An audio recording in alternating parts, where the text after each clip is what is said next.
No nosso quadro de entrevistas de hoje, a gente volta a falar sobre pena de morte. Quem vai conversar com a gente é o juiz de direito João Marcos Buch, titular da Vara de Execuções Penais de Joinville. Doutor João, bem objetiva, a favor ou contra pena de morte? Absolutamente contra. Por vários fatores, mas nós poderíamos resumir o primeiro, a nossa opção constitucional.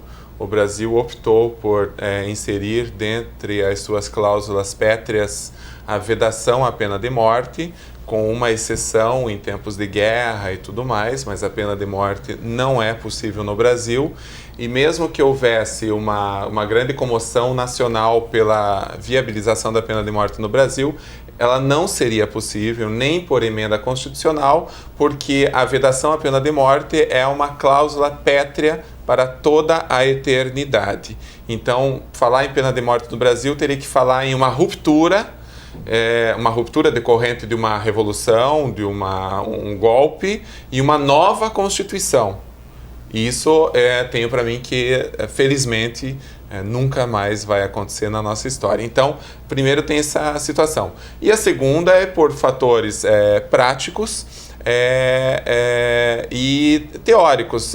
Teóricos é que a pena não deve ser vista, pelo menos no nosso estágio, nosso padrão de civilidade, não deve ser vista como vingança, e que ela deve ser vista como um instrumento recondutor da pessoa à liberdade de forma pacífica, em comunhão. E, finalmente, prático, que eu tenho a absoluta certeza que a entrada em vigor de uma pena de morte não diminuiria a violência, não traria paz para as pessoas, não traria segurança às pessoas, talvez pelo contrário, né? Talvez trouxesse mais insegurança e, enfim, por erros judiciais e destino de pessoas à morte, apenas pessoas que são humildes e não teriam condições de contratar um bom advogado para levar às instâncias superiores e fazer com que aquilo não acontecesse. Isso é que eu ia falar. Mesmo que ela estivesse na Constituição, não funcionaria no Brasil? Não funcionaria no Brasil, porque, lamentavelmente, no Brasil apenas permanecem presas as pessoas que não têm condições de contratar um bom advogado e não têm condições de fazer uma boa defesa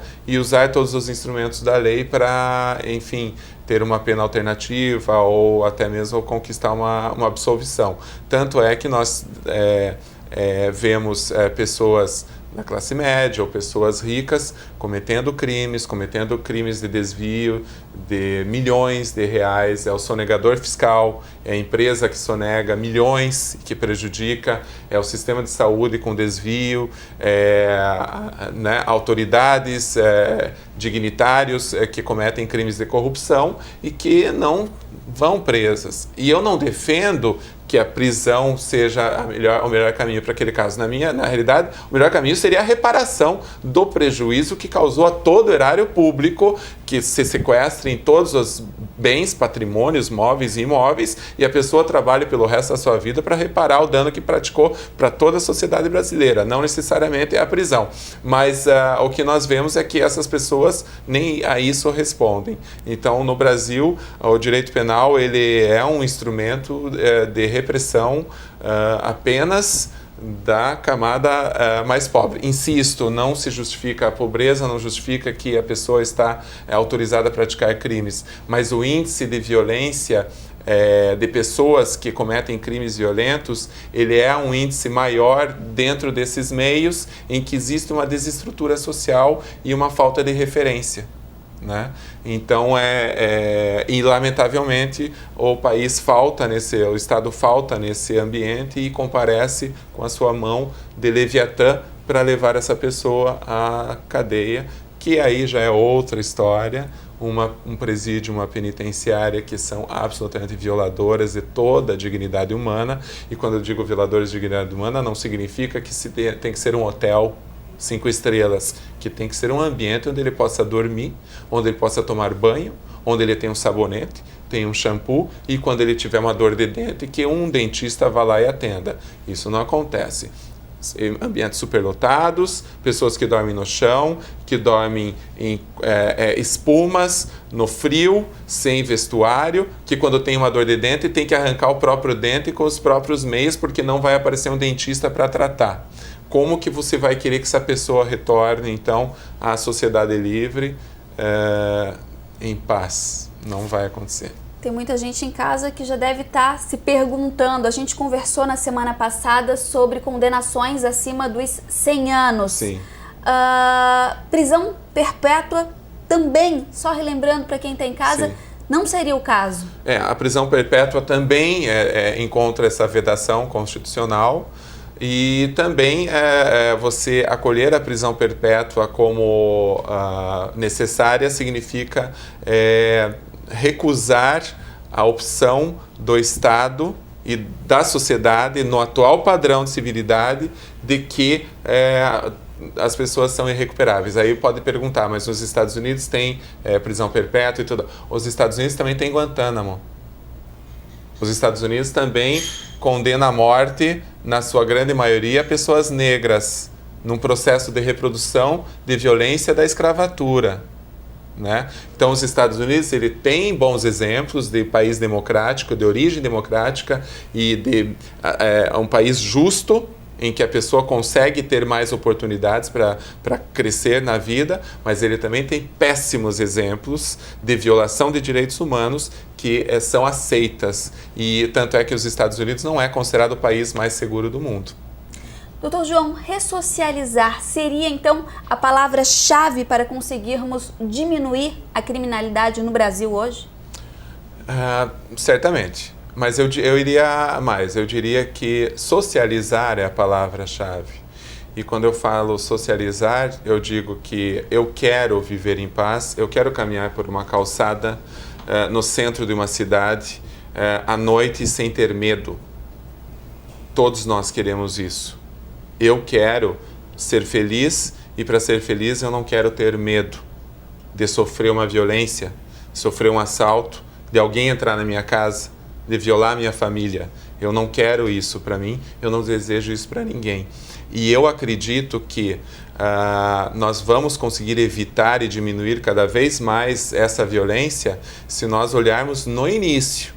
Lá na infância. Lá na infância, no crescimento dessa pessoa, na instituição familiar, na instituição escola, na instituição Estado, saúde, habitação, programa Primeiro Emprego, educação universitária.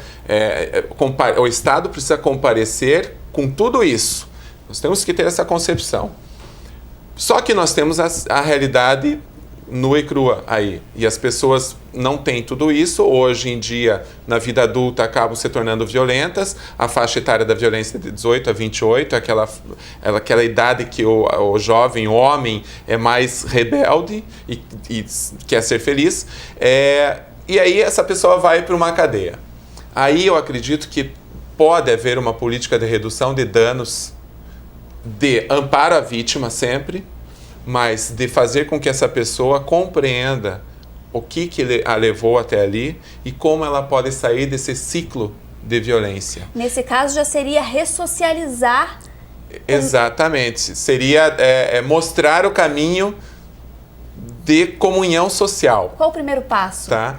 Através primeiro, necessidades básicas. A pessoa tem que ter um colchão e uma cama para dormir. Ela tem que ter a possibilidade de tomar um banho. E mais, ela tem que ter a possibilidade de ter uma educação lá dentro, né? Um professor, um ensino básico. Possibilidade de trabalho. O trabalho é fundamental. O trabalho não só é dever, como é um direito da pessoa que está presa, ela ser qualificada de forma que quando ela saia dali, ela possa apresentar seu currículo e possa falar, eu sei fazer isso. Isso é uma coisa que funciona já no Brasil hoje? Tranquilamente. Se você pega os índices de reincidência, por exemplo, da Penitenciária Industrial de Joinville, onde dos 630 detentos, 400 trabalham, tá? E outros 200 e tanto estudam, o índice de reincidência ali, de retorno para a penitenciária, nos últimos 5, 6 anos, foi de 14, 15 Teve um tempo que foi até 20%, um tempo que foi 10%. Então o índice é bem pequeno. Agora, no presídio que fica ao lado, onde não há absolutamente estrutura nenhuma, onde as pessoas não trabalham, ficam ociosas 24 horas por dia, 365 dias por ano, não tem uma possibilidade de estudo e vivem num meio superlotado, o índice de reincidência passa de 60% a 70%. Sem falar no fato de que acabam se ligando em organizações criminosas para sobreviver, porque é uma lei da selva. Elas têm que sobreviver. Muitas vezes dentro mesmo. Dentro do sistema, dentro da unidade prisional, uma lei da selva, elas têm que sobreviver, elas têm que prestar favores, a organização criminosa presta favores para ela, a protege, mas na hora que ela sair, ela vai sair encomendada para colocar fogo em ônibus. Então, o caminho de retorno dessa pessoa para a sociedade livre, de forma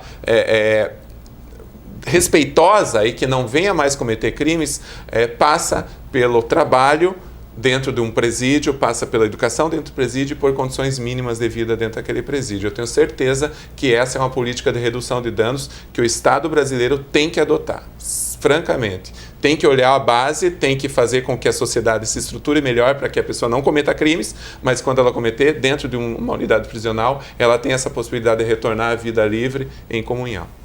O senhor falou em educação, a gente tem um pouquinho mais de tempo ainda. Biblioteca é um projeto também que vem fazendo a diferença no estado hoje? Vem fazendo a diferença, a remissão pela leitura, a pessoa pode ler um livro, tem uma biblioteca montada, tanto no presídio quanto na penitenciária lá. Essa iniciativa tem sido replicada em várias unidades prisionais, em que o detento ele lê um livro por 20 dias, ele tem 10 dias para apresentar um resumo, uma resenha. Essa resenha vai para estudantes acadêmicos, bolsistas que fazem avaliação e dão ok, dentro, claro, da capacidade de cada pessoa, que tem ensino básico, ensino médio, e aí vai para o processo e são abatidos 4 dias de pena. No ano de 2014, em Joinville, foram mais de 600 obras lidas da literatura clássica, essa adotada pelo Ministério da Educação, desde Dostoiévski até Jorge Amado, até Série Vagalume.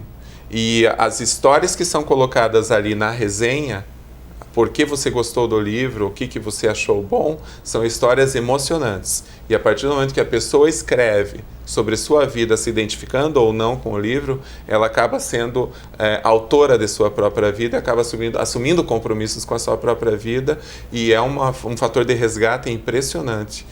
Muitas pessoas têm dito que a partir da leitura elas acabaram compreendendo melhor a vida delas e conseguindo sair desse ciclo. Projetos que emocionam mesmo. Emocionam e funcionam. Tá certo, doutor João, obrigado pela sua presença aqui no Justiça Legal e esperamos o senhor outras vezes por aqui. Eu é que agradeço, muito obrigado. Tá certo, e o Justiça Legal vai para um breve intervalo e a gente volta já.